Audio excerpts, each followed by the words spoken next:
Guys, so busy sila magamas. Kanino? Pinapa? Kay ate ano? Mura. Maliliit naman. Maliliit lang. Madami yan. Ano pang bakit sa gulay? Sa amin isang ulam lang. Anong gulay? Diyan isang ulam lang din. Eh wala yung ramen. Ang gagawin kong ano.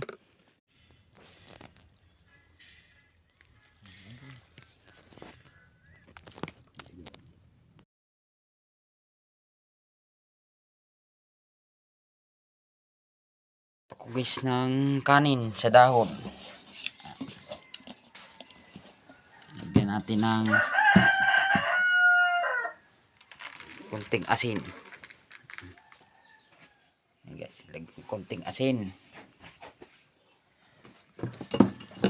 Masarap guys ang kanin dito pag binalot sa dahon.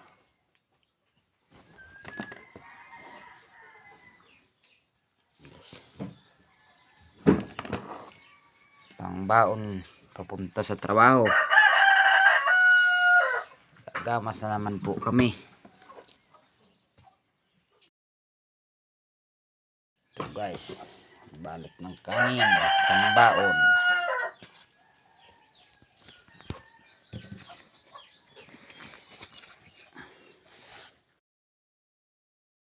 Dito ako guys magbabalot ng kanin.